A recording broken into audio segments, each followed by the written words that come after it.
जय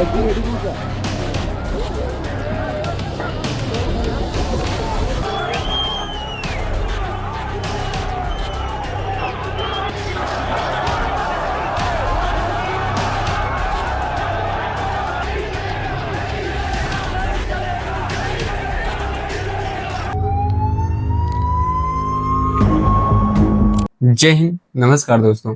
अगर सोनम वांगचुक लद्दाख को पूर्ण राज्य की मांग करे तो देशद्रोह, अगर किसान अपने अधिकार के लिए आवाज उठाए तो खालिस्तानी, अगर स्टूडेंट पेपर लीक के लिए आवाज उठाए तो लाठीचार्ज। सरकार को हमेशा लगता है ये देशद्रोह है, तो आज हम इस वीडियो में वही बात करने वाले हैं कि आखिर देशद्रोह है कौन। और ऐसे नेता जो जितना बड़ा कांड करे, जितना बड़ा गुनाह करे, उतना ही बड़ा उनको पद दिया जाता है कुछ पार्टियों के द्वारा। देश के विकास के लिए लाखों करोड़ों रुपए खर्च किया जाता है और वो जाता है नेताओं के जेब में। क्या ये घोटाला प्रूफ होने के बावजूद भी सरकार उसको अपने पक्ष में रखता है, अपने पार्टी में रखता है और उनको पद में बैठाया जाता है? क्या ये देशद्रोह नहीं है? ऐसे बहुत सारे सवाल हैं जो सरकार को भी देशद्रोह बना सकता है, लेकिन सरकार तो अनपढ़ है, उसको कुछ दिखाई ही नहीं देता। सरकार को तो सिर्फ जनता को ही मूर्ख बनाना, जनता के ऊपर ही कानून चलाना, ये सब उनको अच्छी तरीके से आता है। अगर नेताओं के घोटाले निकाले जाए तो इतने सारे घोटाले हैं कि वो देश में मुख दिखाने के लिए लायक भी नहीं है। लेकिन कैसे वो लोग इस देश में अपने मुख दिखा पा रहे हैं, ये मुझे समझ नहीं आता। जनता को मतलब नहीं है और सरकार को भी उनके घोटाले से मतलब नहीं है। मैं जनताओं से कुछ कहना चाहता हूँ, अगर सरकार कुछ भी घोषणा करे, कुछ भी बोले,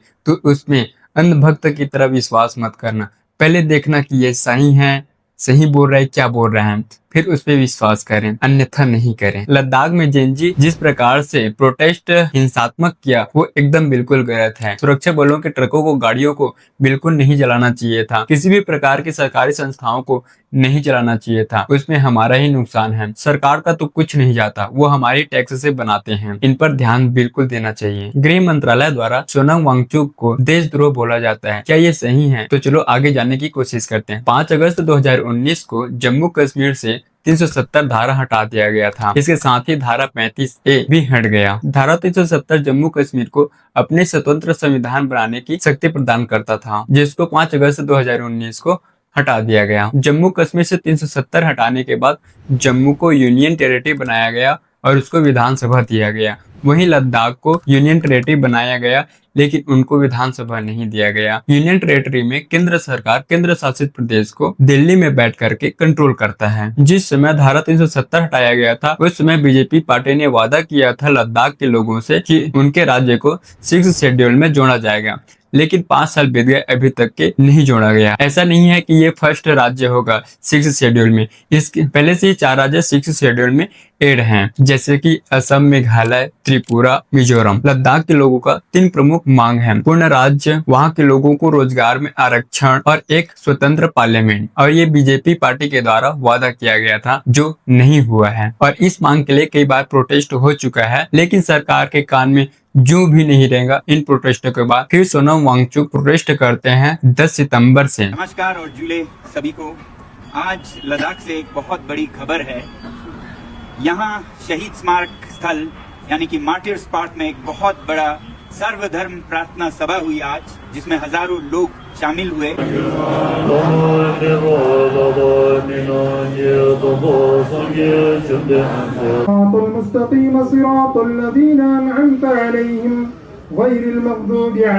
हम आपके सामने क्या अल्फाज देकर आए शुक्रगुजारी का। व्याप्तं येन चराचरं तत्पदं दर्शितं ये। और उसके बाद हम 15 लोग अनशन पर हैं, जो आमरण अनशन की कड़ी है, जिसमें कि इस बार हम 5 हफ्ते यानी कि 35 दिन अनशन पर रहेंगे या मरेंगे, जो भी पहले हो। और सोनम वांगचुक हिंसा प्रोटेस्ट बिल्कुल नहीं चाहते थे, लेकिन 14 दिनों बाद जेनजी प्रोटेस्टर ने ज्यादा ही भड़क गया। सोनम वांगचुक बिल्कुल ये हरगिज नहीं चाहता कि हिंसा हो और युवाओं को समझाने लगा। जेनजी प्रोटेस्ट में गोलीबारी होने लगी, बमबारी होने लगी, जिससे 4 लोगों की मौत और 70 से 90 लोग घायल हुए। सोनम वांगचुक हिंसा बिल्कुल नहीं चाहते, वो इनके खिलाफ हैं, तो उन्होंने अपना अनशन प्रोटेस्ट तोड़ दिया और जेनजी प्रोटेस्टर को समझाने लगे कि हम हिंसा से अपना मांग पूरा नहीं कर पाएंगे। मैं अपील करता हूं लद्दाख के युवा पीढ़ी से कि वो जो भी हो इस रास्ते पर न चलें, हिंसा के रास्ते पर। ये मेरे 5 साल के कोशिशों को नाकाम कर देता है। अगर हम इतने सालों से अनशन कर रहे हैं, शांति से पदयात्रा कर रहे हैं और फिर अंत में अगर हिंसा कर बैठे तो ये हमारा रास्ता नहीं है। इसलिए मैं फिर युवा पीढ़ी से हाथ जोड़कर विनती करता हूं कि हम शांति के ही रास्ते से सरकार को कहें, और सरकार भी मैं चाहता हूं कि शांति के संदेश को सुने। जब वो शांति को अनसुनी कर दें, 1 बार अनशन, 2 बार अनशन, 5 बार तक अनशन करे, कोई लेह से दिल्ली तक पैदल चले आए शांति से और उसका भी कोई अनसुना कर दे, तो फिर इस तरह के हालात आते हैं। इस समय मैं सरकार से कहूँगा कि वो संवेदनशील हो लद्दाख के बारे में, और युवा पीढ़ी से कहूँगा कि वो शांति के रास्ते पे चले। मैं पूरे देश से ये बताना चाहता हूँ कि ये रास्ता मेरा दिखाया हुआ नहीं है, ये उनके बड़ास का एक परिणाम है, मगर ये बड़ास निकालने का समय नहीं है। शांति से, ठंडे दिमाग से सरकार के साथ वार्तालाप करने का समय है। आज बस इतना ही, अभी बस इतना ही। बहुत बहुत धन्यवाद।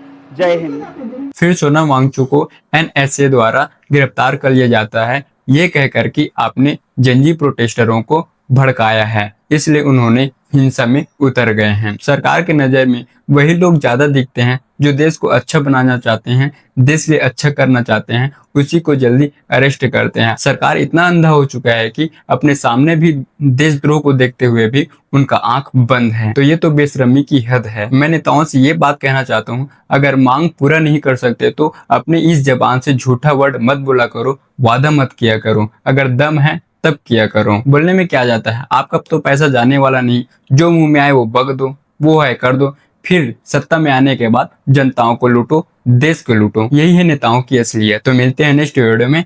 जय हिंद।